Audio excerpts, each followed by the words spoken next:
Hello नमस्कार, मैं हूं अविनाश चंद्रवंशी और आप देख रहे हैं न्यूज प्लस 21। और इस वक्त की बड़ी खबर। तनख्वाह बतौर 5,000 को लेकर आरोपी ने 4 वर्ष के नाबालिग का अपहरण कर लिया, जिसके बाद उसने नाबालिग के परिजनों से 1 लाख की फिरौती मांगी।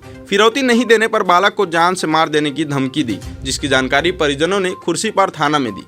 मामले की गंभीरता को देखते हुए उच्च अधिकारियों ने निर्देशानुसार खुर्सीपार थाना पुलिस ने शहर से बाहर जाने वाले सभी रास्तों पर नाकाबंदी की और रेलवे स्टेशन तथा बस स्टेशन में तलाशी अभियान शुरू कर दिया, जिसके बाद आरोपी के मोबाइल लोकेशन को सर्च किया गया और उसी आधार पर चौरोदा के उरला स्थित आरोपी के घर से नाबालिग बालक को बरामद कर परिजनों को सुपुर्द कर दिया गया।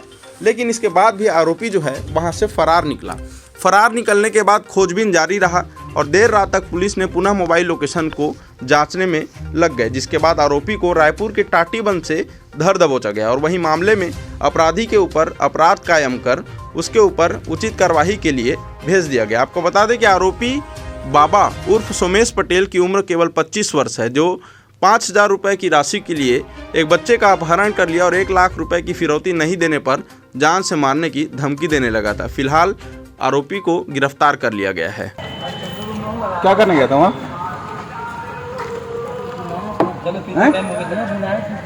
कौन बुलाया था?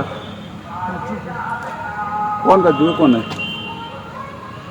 बोला इधर देख पहले, जो बोल रहा बता पहले।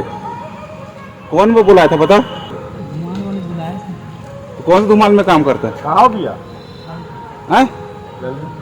बता ना। बाहर निकल गया मैं। कहाँ पे वो? अरे तो कौन सा दुकान में काम करता है?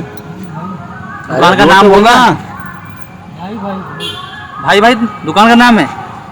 मामले में एक 4 वर्षीय बालक को 1 लाख की एक्सटॉर्शन के लिए जो है उसको किडनैप किया गया था। पुलिस द्वारा चंद घंटों में उसको रिकवर किया गया है। आगे अपडेट के लिए देखते रहें न्यूज प्लस 21, आपके हक की बात।